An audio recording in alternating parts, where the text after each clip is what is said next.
I'm sitting here just hanging out, laying on my floor. The rain that was supposed to be here on the 13th got pushed back a week. So now it's looking like it's gonna rain on the 20th.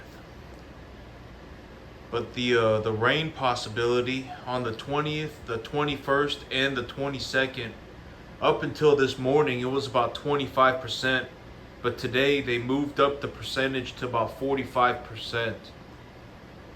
So I got a 45% chance of it raining on the 20th. I got a 35% chance of it raining on the 21st. And then I got another 45% chance of it raining on the 22nd. So I figured, well, without any rain, it's the herbicide is not going to do anything, right? That's the big thing about herbicide is that and also it's very important to take a look at the growth stage of the plant. If the plant already has a fully developed seed and it's just sitting there, if you herbicide that plant, even if you kill the plant, it's just going to fall over and then drop a bunch of seeds everywhere, right? Like and also just a rule of thumb is that the smaller that the weeds are, the easier it is to kill them with the herbicide. But the thing is that if you have grass, and the herbicide may damage your grass too. So you got to read the label. You got to read the label, okay?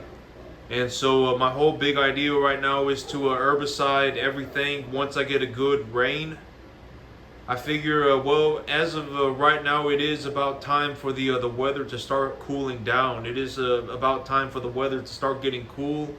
And if I get a good bit of rain, if I just get a couple inches of water and the weather cools down a little bit, the weeds will all start to germinate, and I'll get a bunch of weeds germinating everywhere. And I figured that's when I would go through and herbicide everything, so I can get rid of all the weeds when they're starting to come back up. And I figured that will happen probably here in about 2 weeks. Next week, the rain was supposed to be here in about 4 or 5 days, but it got moved to about 11 days away. About a week and a half away. So it's not the end of the world, but it does push everything back a week. I'm taking a look at what I got going on, and I am looking at selling 4 animals. I'm looking at selling 4 animals tomorrow morning when I go out to take a look at the calves. When I go out to take a look at the cattle, I will take a hard look at how much do I think the biggest animals weigh. And I figure I'll need to sell about 4 cattle. And my whole thing is I'm not looking to reduce the size of my herd, right? I don't want to cannibalize my investment. And also right now I'm not I don't have access to much debt. I don't have access to much debt right now. I need to redo my loans. That's something that I'm looking to do. Probably January or February next year, February, March of next year. I'm looking to do that about March of next year. And so I figured if I sold 4 cattle, I will probably make about $11,000. I will make about 11 grand. And I could use I would maybe a little bit more than 11 grand. I'll go out tomorrow and take a good hard look at my animals and see what do I reasonably anticipate that my 4 biggest animals weigh. And I'll take a good hard look, and I figure I'll make about 11 grand. I figure I'll come home with about 11 grand. I owe 2 grand for the grain. I haven't paid for the grain yet. I owe 2 grand for that. And then I got to pay $2,000 for the herbicide, and then I have to pay $1,000 to get it the drone guy over here to applicate it. So that's 5 grand. That leaves me with 7 grand. And with the 7 grand, I can buy a 6. Is that right? So I had 11 grand. I paid 4 grand for the herbicide, and so I paid 5 grand for the herbicide, the drone, and the grain. And I had 11 grand, so that leaves me with 6 grand. So it leaves me with about $6,000, and that $6,000 will just about buy me my 4 animals back. So I won't be reducing the size of my herd. I won't be eating into the equity of the herd to have access to money. And then I will herbicide the property. And when the weather starts to cool down and I get some rain, so the way that I planned this out is on the 18th, I will take some calves up to the market. On the 19th, I will take my 5 biggest calves over here. I will take 4 calves to the market on the 18th. I will take my 5 biggest calves from here over to the lease property. And then on the 20th, I will go to the sale barn and I will buy 4 or 5 cattle. I'll buy my 4 cattle. It'll probably be about 4 cattle. I'll buy my 4 cattle back. And then I will take the rest of the money to buy the herbicide and to pay for the grain. And that'll put me in a good spot for next month and for the foreseeable future for the rest of the year to just keep growing my herd. That will put me in a good spot to just keep growing my herd. And as of right now, yep, that's what it looks like. On the 18th, I'll be taking about 4 cattle to market. On the 19th, I'll take my 5 biggest calves from here, and I will take them to the lease property. And then when the weather starts to cool down and there's some water, and I will herbicide everything. So it'll either be the 18th or the 25th, because even if it does rain, everything. Well, I mean that's actually a good that's actually a good way to look at it. Now that I think about it, even if it rains, everything won't start to germinate immediately. So, I mean, I may even just take the calves to the market on the 25th. Well, I mean that wouldn't be a bad idea, right? That wouldn't be a bad idea. I might as well just take them to the market on the 25th. And actually, one thing that I can do is yeah, I mean that's probably what I'll do. I'll probably take them to the market on the 25th because I don't want to herbicide until everything has started to germinate.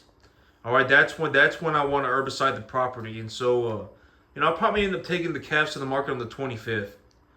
Yeah, because even if I take them on to the market on the 18th, and I bring home new calves, and I buy the herbicide, I mean I'll realistically have to wait 2 weeks for for everything to start germinating again. So, it'll take about 2 weeks. Right now the ground is bone dry. I have not had over the last 2 months. Over the last about 2 months, I've had maybe a 1 inch of rain in the last 60 days. So in the last maybe 45 days, I've had 1 inch of rain, and it's been blazing hot. It's still 90 degrees and full sunshine here in Texas. So here in Dallas, here near Dallas, it's I'm about half an hour away from Dallas. It's still 90 degrees and full sunshine. It feels like 100 degrees outside if you walk outside. So it is blazing hot and there is zero moisture. So even if it rains, it's going to have to rain a good bit for everything to start germinating. And if you read the label of the herbicide, there's only so much herbicide that you can use a year. And so I don't want to be in a situation where I'm just having to constantly reapplicate the herbicide, because that's not good. Okay. And I also I'm not really looking to do that. Right. And so when I herbicide the property, it needs to work. And the rain is going to be about 1 week away. Or the rain got pushed back a week. And so I'll have to see how much it rains. And once I have an idea for how much it rained, I can get the herbicide. And then by the time the herbicide is here and I've squared away a date with the drone guy, I can get the whole property herbicided. But as long as the weather is kind of cool and I do have some moisture and my grass is growing, I can actually just take more animals to the lease property that I have animals at already. I can just put more animals over there. Granted that there is more of the big things. I just need some moisture. If I don't have any rain, I won't have any grass. That's the problem. I won't have any grass if I don't have any rain, and I also won't have any clean water. And the thing about hot weather and pond water is that hot water or hot warm water rots. Okay, cool water does not rot very quickly, and so that's also a big issue that I got going on right now, and that's also why I need some rain. But it says it's going to rain on the 20th, the 21st, and the 22nd. So I'll have to see how much it rains. And once I have an idea for how much it rained, if I take a look at what I got, and I reasonably think that okay, everything will start to germinate, that's when I'll order the herbicide. And up until then, I'll just hold on to my cattle, because if I hold on to my cattle for an extra week, during that week they'll put on about 25 pounds. Over a course of 7 days, they'll put on an extra 20, 25 pounds. And if we're talking about 4 cattle, that's about 100 pounds of extra weight, right? So I might as well just wait, okay? And actually, that's also another good point, is that if I bring home cattle on the 21st and it's raining on the 21st, I would have a bunch of new calves here that are freaking out getting rained on, right? And that's not a good idea either, okay? So that's actually, now that's a better idea. It's a better idea for me to just push everything a week. Oh yeah. So I'll start bringing home the calves on. I'll liquidate animals on probably about the 25th, something like that. I'll take animals to the sale barn on the 25th, and then I'll see how much rain I got, and if I got a good bit of rain, I will order the herbicide. And if I did not get a good bit of rain, I'll just buy more cattle, because as long as the weather is cool and there's cool pond water out there, and as long as there is some moisture in the soil, I will have some grass and I will have clean water. And so even I can still go and liquidate my 4 animals, but if I don't think that there was enough moisture, if I don't think that there was enough rain to start germinating the weeds, then I won't buy the herbicide, and I'll just buy more cattle. And so that's the official plan. When it rains, not if, right? I mean, if it didn't rain, I mean, it'd be like the apocalypse. When it rains, I will see how much it rains, and then I will gauge to see how much rain there is. And when I understand how much rain there is, and I see how much rain there is, I will take, I will either buy herbicide or I won't. Okay, and if it really comes down to, and as long as I have some rain and the weather starts to cool, I will have more grass and I will have clean water, so I can just take more of my cattle over to the lease property that I have already, and I'll just sell my 4 animals. I'll sell the 4 animals anyway, and either I'll buy herbicide or I won't. Okay, and then pretty soon after that, it'll be next month, right? And then I can have another 4 or 5 animals, 5 animals, 6 animals ready to go next month as well. And then I can just start reinvesting all of the money back into my business, and then just buying more cattle and increasing my equity stake. But the thing about fattening cattle, I'll post a couple of links, some papers and presentations to give a better idea for how to grade cattle. And so the grading system for cattle for the USDA, what they have is they have a yield, and then they have a what do they call it? I don't know what they call it, but it's it's USDA Prime Select, or it's Prime Choice Select, and then Standard. Standard is the meat quality under Select, and so that was the one that I had forgotten about a couple of days ago. But so they got their Prime. So USDA Prime is effectively the highest meat quality standard in America, and then there is Choice under Prime, and then there is Select under Choice, and then there is Standard under Select. Okay, and I will link a couple of papers, and to give you a better and one of these links will be a presentation, a PowerPoint presentation to show you some pictures, and so you get a better visual representation.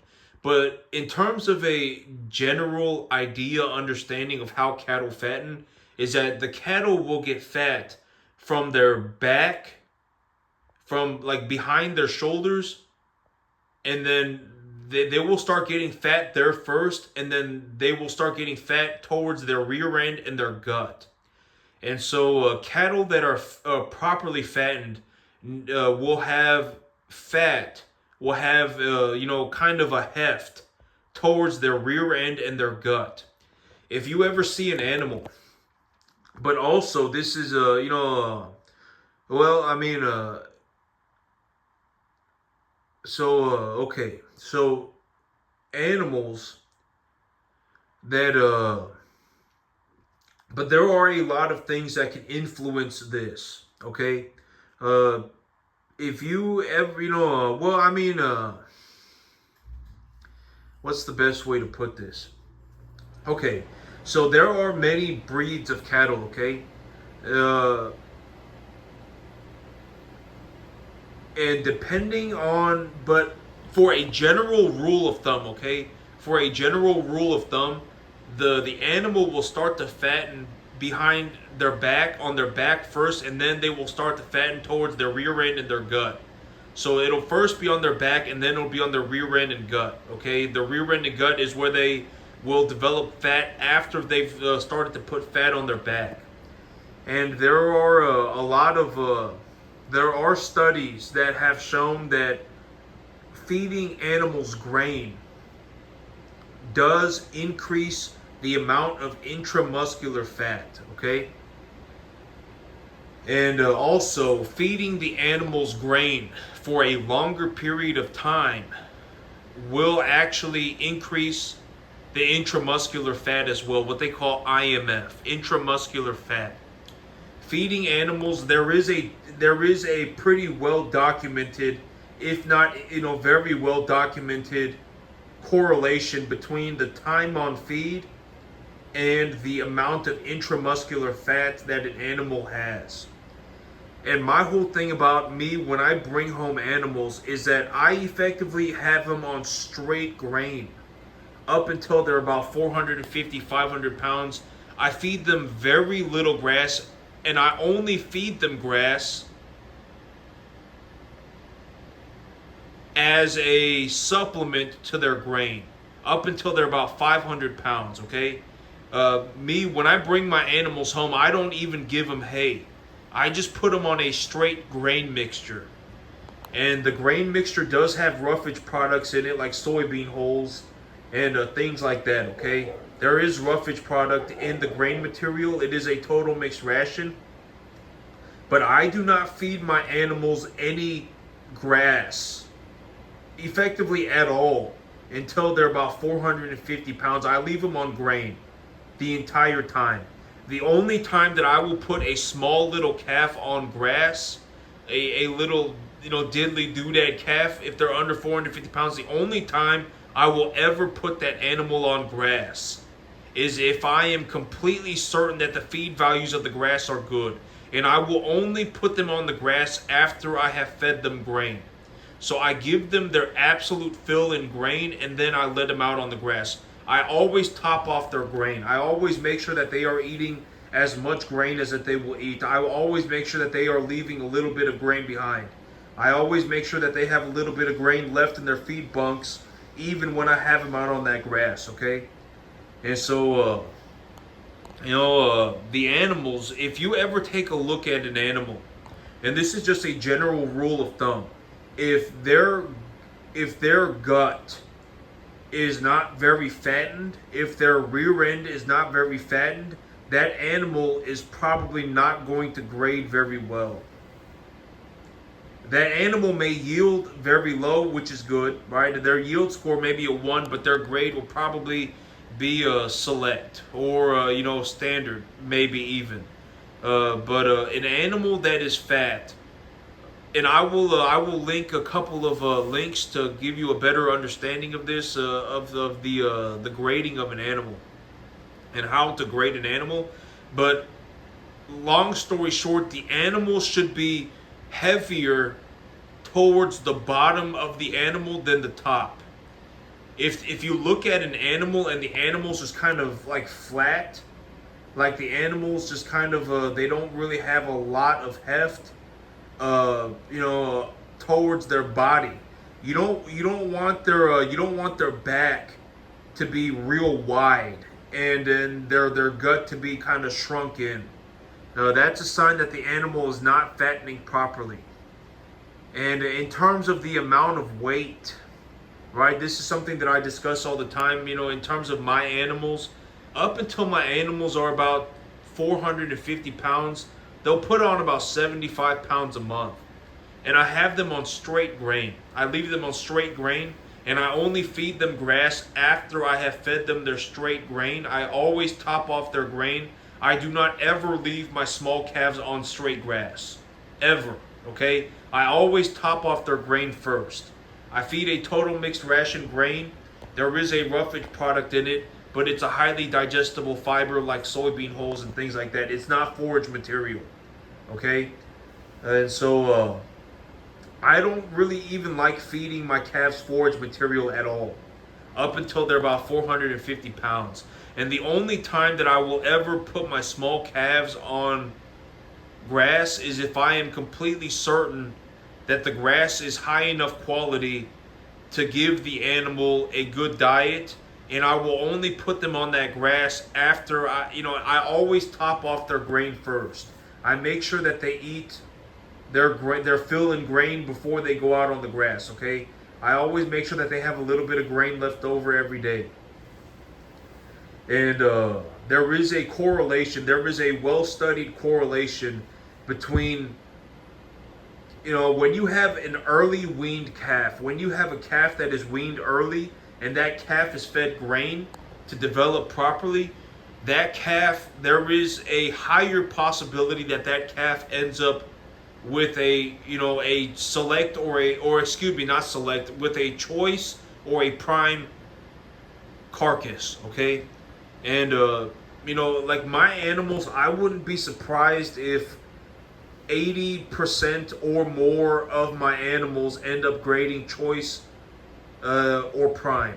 Okay, I would be very surprised if more than 20% of my animals graded worse than choice. My animals are on grain from the moment they get here, and they don't really even get any grass at all unless it's a very high quality grass. I don't give them hardly any grass at all until they're about 450 pounds. And even when they hit 450, 500 pounds and I put them on that grass, I still supplement their grass with grain very rigorously. Okay, I keep very good track of how much how much they are eating.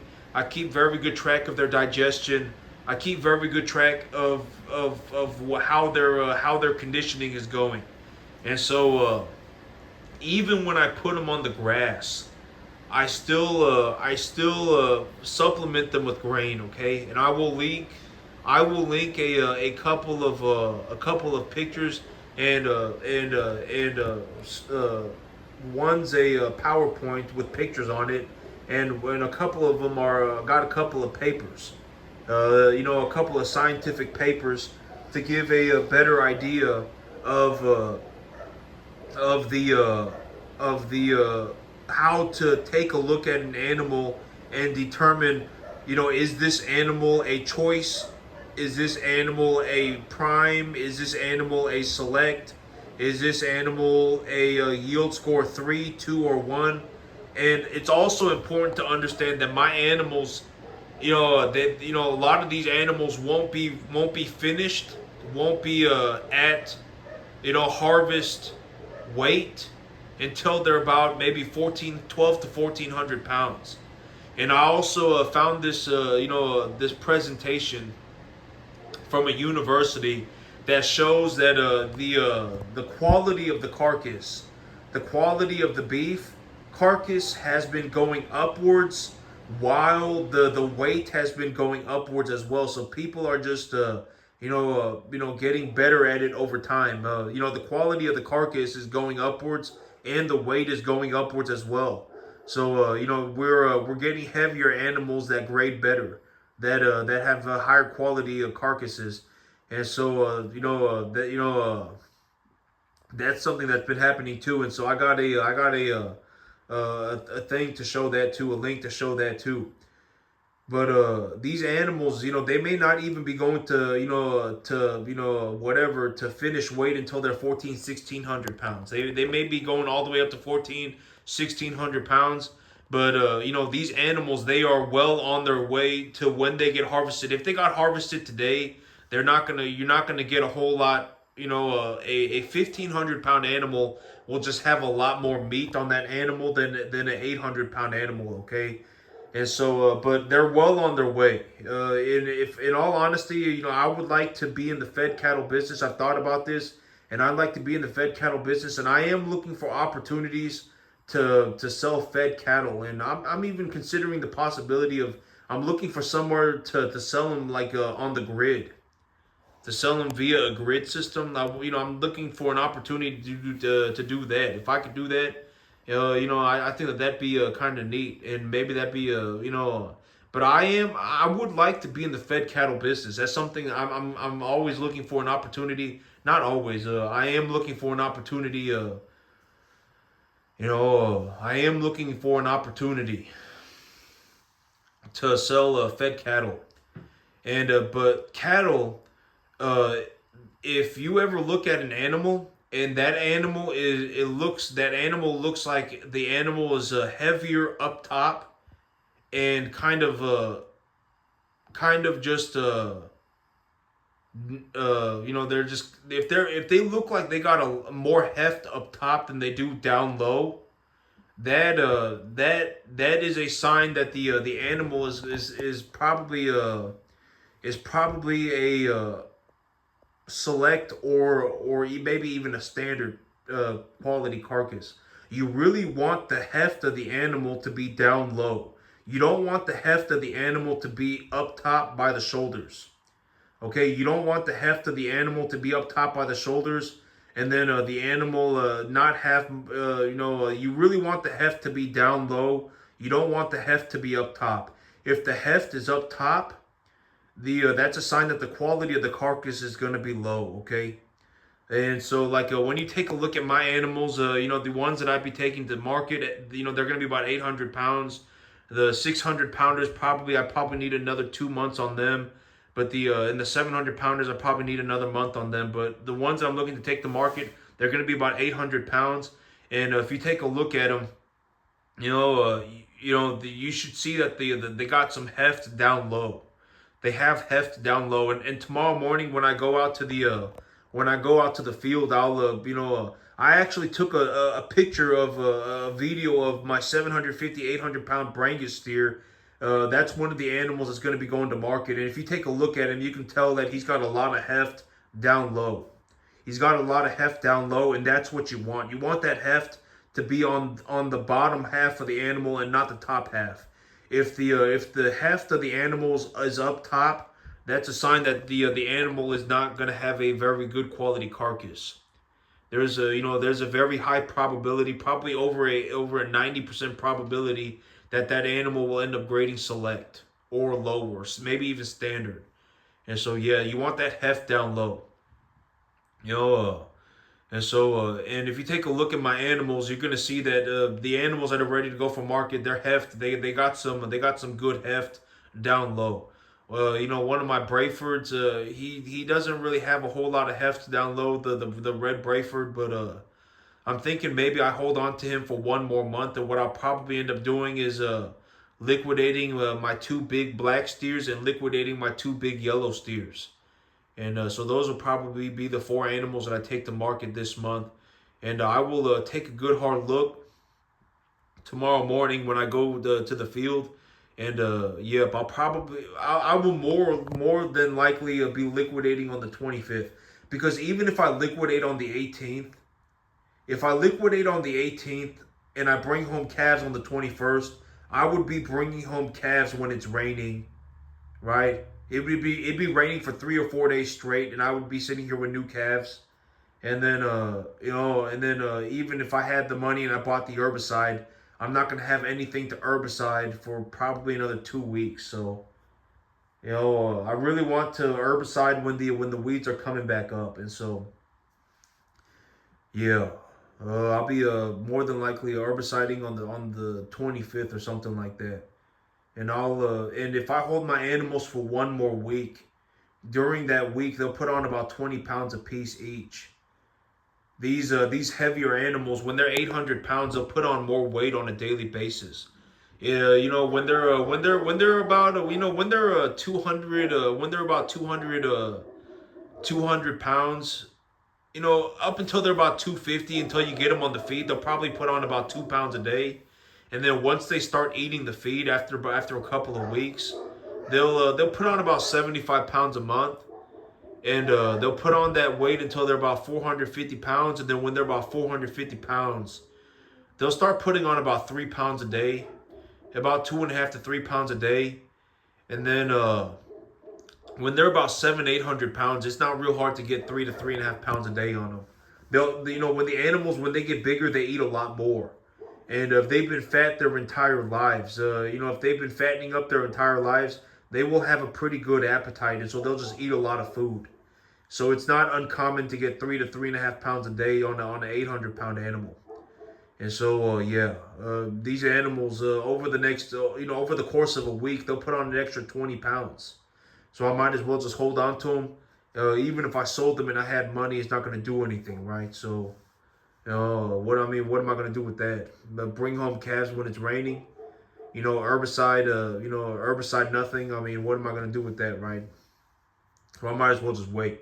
But I will post a couple of links to show how to grade cattle.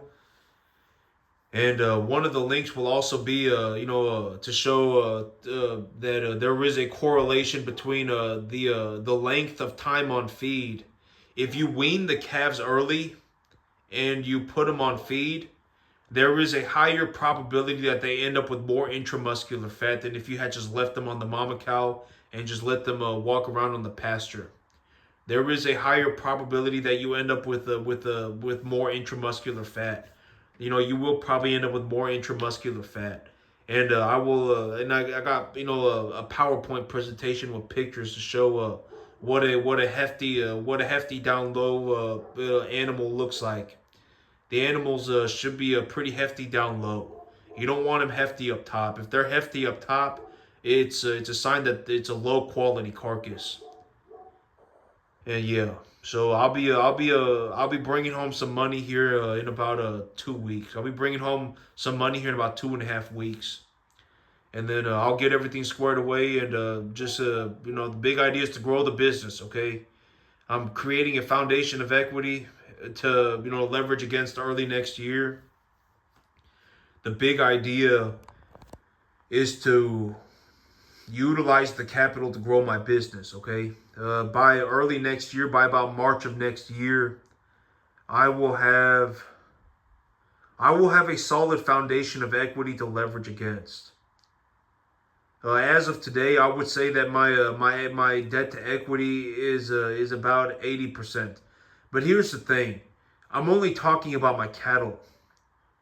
I'm only talking about my cattle equity because I also have land. Okay, I also have land, and right now my cattle are a little bit heavier than I originally thought, and my equity position is going up every single day. Granted that I am still running my business and my animals are doing well, my equity stake is going up all the time. Okay, and so granted that my animals are getting bigger, my equity stake is going upwards, and so. With all that, I would say that my debt to equity right now is about 80% on my cattle herd, and it's constantly my debt percentage is constantly going downwards. So by early next year, by about March of next year, I would reasonably anticipate that I have a pretty solid foundation of equity, a very solid foundation of equity. I will have land that I can expand out onto. And I will be full on growing my business, all right? I am looking to just full on grow my business. It's going to be a lot of money, all right? A lot of money, yeah. But that's what I'm going for, okay? That's the big idea.